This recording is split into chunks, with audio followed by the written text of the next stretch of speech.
perfectly ordinary, non-contentious accounts of real historical events are going to be censored, both because of the Online Safety Act, but also because the government, if it adopts a definition that includes that particular claim, is going to say, well, actually, that's Islamophobic. It's Islamophobic to say that the Crusades were in response to a set of things that Muslim conquerors had done, for example. Well, it isn't. Those are facts of history as well.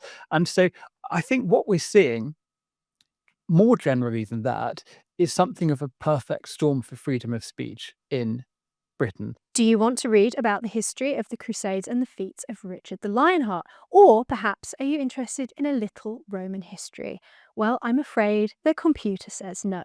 Literally, because the Online Safety Act just came into effect, and despite repeated reassurances that it wouldn't pose a threat to free speech, it's had, shall we say, an interesting first week. I'm Emma Trimble, and this is GB News Originals. And of course, before we get stuck in, don't forget to like and subscribe so that you can stay up to date with all of our content. Now here to discuss this with me is Dr. Ben Jones from the Free Speech Union, who has been keeping track of some of the wildest examples of censored content this past week. Some crazy, some sinister. Ben, thank you so much for joining us. So let's start off by you just explaining for our audience a little bit more about what this legislation is exactly. The Online Safety Act is something that was devised under the Conservative government, and it's been something that has been under development for quite a long period of time. We've been concerned at the Free Speech Union about it for the best part of the last 5 years because we anticipated, as did many other free speech campaigners, that it was going to be a minefield for freedom of speech, that it was going to create incentives on tech companies to set the threshold for censorship very low, because it makes the assumption that internet users should be treated as children. It sets out to make the internet safe for children, which clearly is something that most people would accept and support. But the way in which it does that is to inflict very severe fines on tech companies, £18 million or 10% of global turnover, whichever is greater, if they don't take down certain types of content. Now, if you're running a global tech giant, all of the incentives under this legislation are for you to take your thresholds and make them as low as you possibly can to avoid these fines. And so what we have seen since this act came into effect, the enforcement of this act came into effect, that the censorship of all sorts of posts on completely non-controversial topics has been rife, and it has been much worse, I think, than we thought it was going to be. So originally, one of the early drafts of this legislation used the phrase legal but harmful. And it was going to also, aside from the stuff that I think most people would agree on, protecting children from violence, pornography, that kind of thing, it was intended to protect adults from psychological harm on the internet. And so that wording was then removed in the final legislation. But are you saying that actually the reality of this legislation in practice is that it really is actually limiting what adults can see on the internet if they refuse, for example, to verify their age? That's exactly right. If your age isn't verified online, let's talk about X, formerly Twitter. If you are a normal user, you probably will not have verified your age on X if you're not paying for a subscription, if you've not been on the site for more than 18 years. And so X particularly has a process which seems quite opaque at the moment for how you can go about verifying without upgrading your account type. And so the assumption that platforms are going to make is that unless you prove otherwise, you will be treated as a child. And of course, this means that for ordinary users of X, millions of people now in Britain within scope of the Online Safety Act, they will not be able to see incidents from the news. So the first thing I seen, the first example of my list of posts that had been censored was of an arrest up in northern England, in Leeds, on Friday, the first day in which the enforcement of the act began. And this was being censored. And we now have this warning that I think most of your viewers will have seen, that due to local laws, this post isn't available. And I began to see this, as I'm sure many of your users will have done, absolutely everywhere. And I've deliberately not upgraded my own X account or used a VPN or changed my location or done any of these things so that I can see the internet and I can see X as a normal user in Britain will see it. Well, so one of the tweets that actually was censored by this was one of your own tweets about the Online Safety Act. Is that right? Yes, that's right. So I started this thread on X collating examples that people were sending me of stuff that was being censored, and we'll talk about some of the examples in a minute. But because I think what had happened, because I had quote tweeted or taken a screenshot of this post that had been censored showing the arrest, my thread about censorship was itself censored. And so I have this thread, and the first one of the posts, at least, is not available unless you have verified your age. And just to be absolutely clear, this is not a scene of appalling violence. It's what looks like a light tussle between a police officer and somebody on the ground. It's actually quite unclear what's happening in the frame. So we'll get stuck into a mix of some of these examples because some of them, I mean, they're all sinister. Some of them are lighter than others. Um, But just on this point about the protest tweet being censored, because of course we've also just seen news that the government is effectively spying on citizens who are critical of migrant hotels, who might be annoyed about two-tier policing and talking about that online. And there's evidence now that has come out that they've been contacting these tech companies like TikTok and so on. So would you say that this poses a risk really to liberal democracy because this is limiting what people can see, you know, whether you know if the police are being particularly rough with protesters or if there is a particular protest taking place in a certain area, that this legislation can now be leveraged by a government that seems to be quite willing actually to try and get tech companies to remove things that maybe are not necessarily in their political interests. Well, I think the Online Safety Act is quite literally treating voters like children. At the same time, the government is trying to make children voters. And with this story, particularly about the former counter disinformation unit, this was something that was monitoring critics of lockdown during the pandemic. I did see in this story that it's now been renamed to be the National Security and Online Information Team. So they dropped the pretense that it's just about disinformation. It is, in fact, just about information. And some of the, as you will have seen, some of the posts that they were writing to tech companies about were completely anodyne. They were factual statements, for example, of asylum seekers, small people who crossed in small boats, as being undocumented fighting age males, which of course is a simple statement of fact.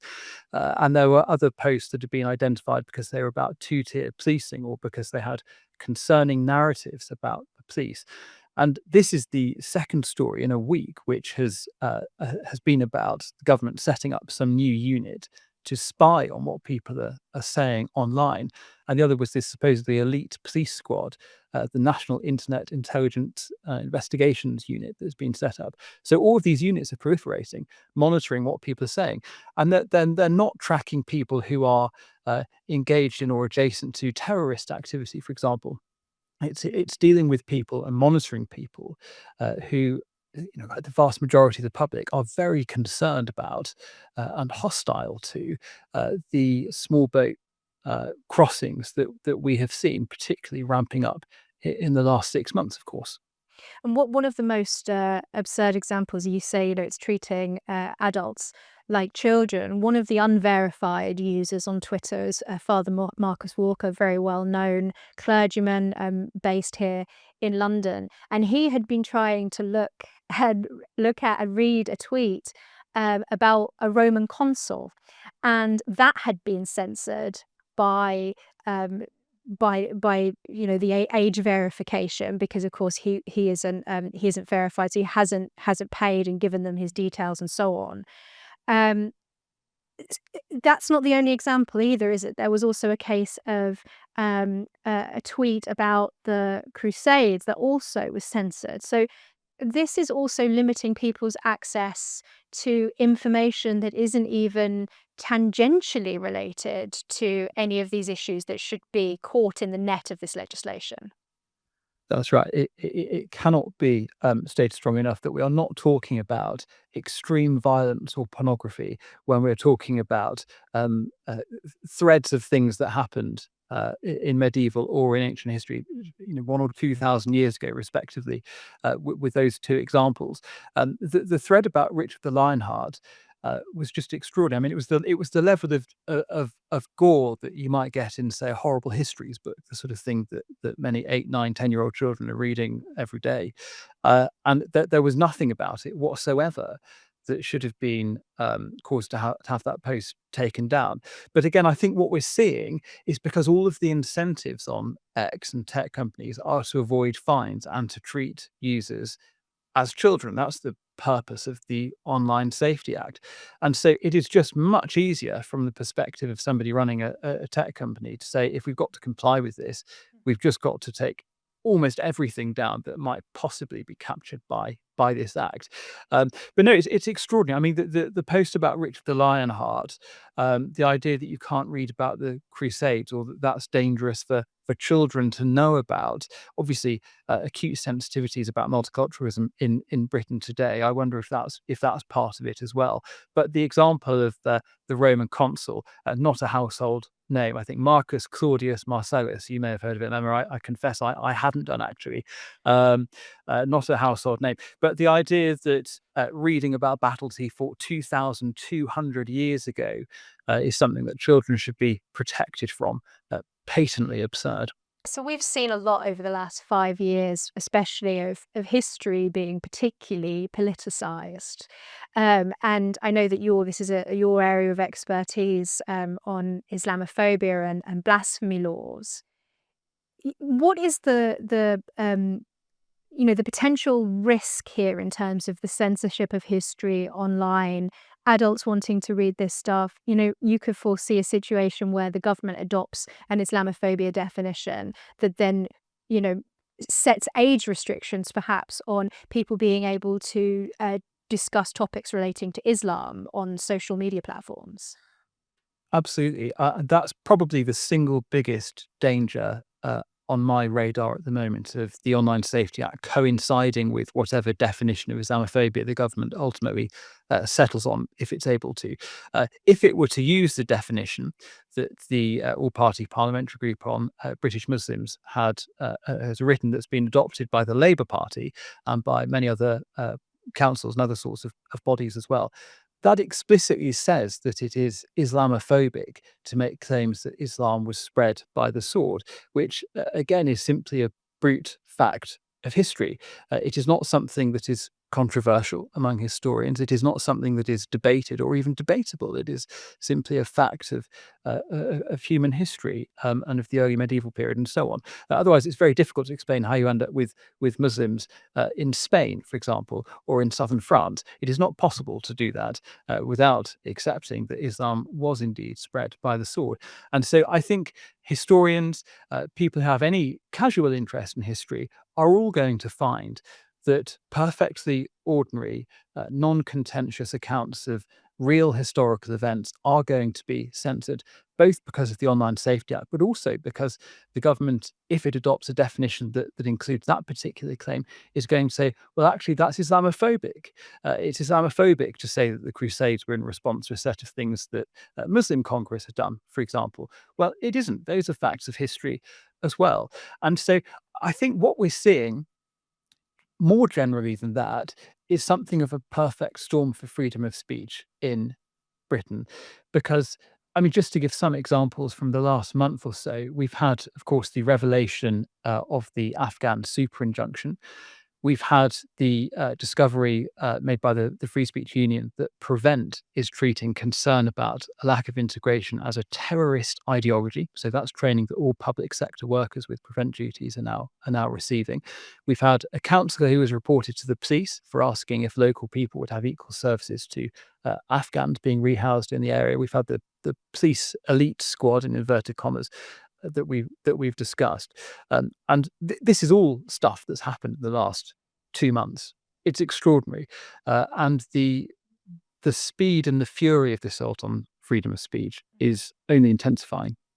Yeah, I think, it's very easy, I think, for people to sort of take a step back from so much of what's happened in the last 5 years, feeling quite fatigued by all of the cancellations, by all of the censorship, and to think that maybe things are improving. But from what you're saying, then it sounds actually as if a lot of those, the censorship that was resulting from a kind of mob mentality has actually just been kind of institutionalized by this government in various bits of legislation, definitions within government departments, all despite the fact that, say, the Shawcross report into the independent review into Prevent already pointed out that there was an enormous amount of overreach in this area, trapping things, catching things in the net of the far right, like people reading certain pieces of literature or mainstream conservative books. So, do you think that this actually is a more insidious situation than what we've seen in the last 5 years? I think one of the things we're seeing is a generation of public sector workers, generally, but not exclusively, younger public sector workers in the police, connected with Prevent, in the education system, and so on, uh, who have been trained, explicitly trained, that quite ordinary centre right views are problematic, dangerous, that they are a precursor to violence, and that these ordinary centre right views are warning signs that if somebody expresses these sorts of beliefs, particularly a young person, that they are a cause for concern. Now, clearly, the country is in a very brittle state where people are very angry, have been ignored for a very long time, particularly on the issue and issues of immigration and integration and small boat crossings more recently. And I think what we are seeing is a government that has decided that it is too difficult to deal with those issues, or it is not inclined to deal with those issues because it doesn't think they're issues, and is instead deciding to manage the dissent, to try and stop people from expressing discontent and from trying to problematize the concerns that people have, and for trying to deal with those as if they are pre-criminal or even pre-terrorist. Well, one particularly sinister example that you came across in the last week was tweets about grooming gangs being censored. One in particular, I thought it was particularly heinous because it was tweeted by an MP, by the MP Katie Lamb. One of her tweets from April on grooming gangs had the age verification censorship on it, and there was another that included a transcript from an actual transcript from the grooming gang trials. Now, that seems to me to be a recipe, as you said, a perfect storm. But it really is, almost throwing a match into the tinderbox if you're trying to keep the lid on discussions of things like grooming gangs. And then to have the gall, as the government has, to go out and say that people who are opposed to the Online Safety Act or concerned about elements of it are somehow defending paedophiles or on the side of paedophiles is just utterly extraordinary. All of this stuff has been hidden and suppressed, and people have been threatened if they wanted to speak about it for such a long time. And now the Online Safety Act, within its first week, has claimed among its earliest victims people who do want to speak about the grooming gangs and speak about what was done and to expose it. And we're seeing that in the name of protecting children, discussing what happened to children is no longer possible online, that it is being repressed. I think it's also worth saying that this is still early days for this act. And I'm afraid under this government, the situation's only going to get worse. The Secretary of State has quite broad powers to broaden the scope of what Ofcom regulates. And so we must anticipate that other types of content will be added as well. So one of the other types of content that has been affected by this were tweets advocating for single-sex spaces. So, Yeah. are you expecting that this censorship is going to target the, shall we say, expected areas of political discourse, things on gender, race, sexuality, that kind of thing, or are you anticipating actually that this could have a much broader remit? For example, one of the um, slightly more amusing posts that was affected by this was a Guido Fawkes article on the declining popularity of the name Keir since Keir Starmer has been Prime Minister. So what sorts of material are you expecting might fall into the net of this bill?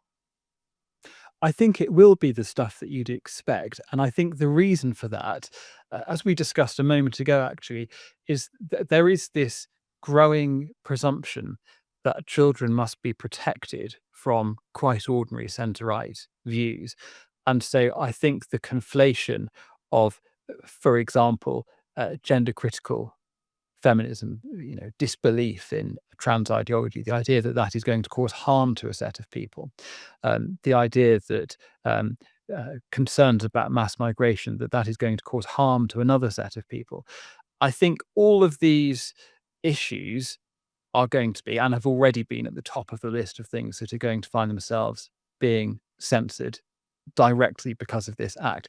But I think also, I mean, as we've seen, uh, many completely random posts have also been captured in this net. I would not have anticipated, for example, that Richard the Lionheart would be censored content on X under the Online Safety Act. Perhaps I should have done, but I think it will be heavily directed at things that you would expect this government to want to have taken down, as well as a grab bag of other odd things that have fallen below this very low threshold as well.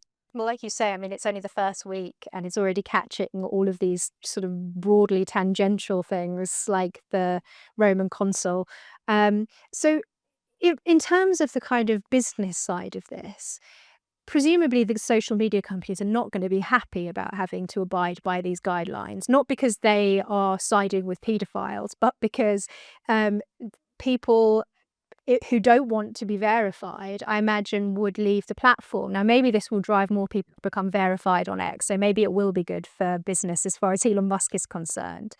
But is this just yet another anti-business move on the part of the government, that they're actually making the public square in some way restricted and inhospitable, whilst at the same time they're pulling in another direction on things like the Higher Education and Free Speech Act. So what should we expect from this going forward? How do you see this playing out in terms of, the health of these online public squares and freedom of speech in the country more broadly? It seems to me that there's a real risk that lots of uh, websites, Wikipedia, for example, is a very good example, and services, WhatsApp, and so on, um, might just get to the point where they say, we can't comply with this act. We don't want to comply with it. We're not going to. And so we're going to withdraw entirely from Britain. There's a non-zero chance of that happening. I think that's entirely You think possible. actually Wikipedia could just be sort of North Korea style blank here in the UK as a result of It, this? it, it seems entirely possible that that might be what they decide, rather than, I mean, if you think, for example, we've been speaking about X having to, or feeling that it's got to take down posts about Richard Lionheart and Roman history and so on. Wikipedia clearly contains a vast trove of almost all violence that has been done in recorded human history. Now, how on earth are you going to ensure, as Wikipedia, that your content is suitable for children? There is no way to do that, because if children start reading about Japanese atrocities in China in the 1930s, for example, um, there is simply no way to make that content suitable for an 8-year-old. There is not, and so I think it's entirely possible that Wikipedia will simply say, "Well, we can't do that. We're not going to do it." Parents actually are responsible for making sure that their children are not looking at content like that. And Wikipedia is an online encyclopedia. It would be as ludicrous as ripping pages from the Encyclopedia Britannica so that all of it was suitable for children. Actually, parents have that. That is the line of defense that parents have to hold, to make sure that their children aren't looking at unsuitable things online.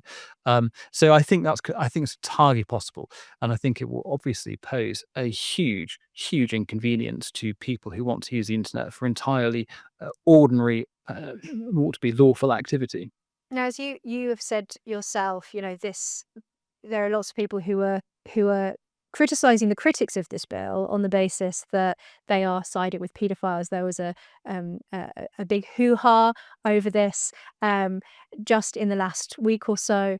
Um, what would you say to those who, and there are many, who are still concerned about the sorts of material that kids can act online? So on one can access online. So on the one hand, you can say, well, the state is trying to take too much power for itself, that this is the responsibility of parents, and that that's having adverse effects. But there'll still be many people who will say, well, we want to make sure that that it's more difficult for our children to access things like pornography, like very violent content, terrorist material, and so on online. What would you say to those concerned parents, perhaps concerned citizens? Is there a solution for protecting freedom of speech and also taking some measures against that kind of content on social media platforms? Well, I'd say I'm one of those concerned parents. I think between the level of an individual family, right, and Parliament and the state, there are lots of other levels of authority that are being bypassed here. Now, this is a collective action problem. It's not something that entirely individual parents can resolve on their own, although they do have the most important responsibility, clearly. I think that some of the responsibility for dealing with this rests at the level of schools. I think there is quite a good argument for saying that schools, particularly primary schools, should have rules that mobile phones, or certainly smartphones, I should say, are not allowed. The brick phones, there's a different case. And this was ordinary not long ago, that you would not be allowed a smartphone in even a secondary school, right? This was not a strange thing in quite recent past. And so I think that you don't have to reach for the power of an act of parliament to solve this. I think there are lower levels of authority that can deal with some of these things. And the onus, of course, primarily will remain on parents. One final question for you, Ben. Do you think that this legislation and the perfect storm that you described poses a threat and harms liberal democracy? Yes, absolutely. I think it perhaps fatally undermines it, because if you're saying that, as the government, that huge swathes of information about current events should be inaccessible to ordinary social media users, and that is the effect of this act, even if that is not what the government would say they want to happen, that is the effect this act has had. I don't really see how people can participate in that democracy. I was resorting on Friday night to having a relative in America send me screenshots of posts about things happening in Leeds that I could not access in England, just 200 miles away.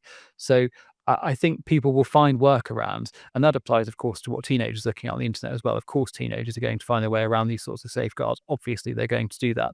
But meanwhile, for ordinary members of the public who want to see what's going on in the news, they're going to find increasingly they're not able to.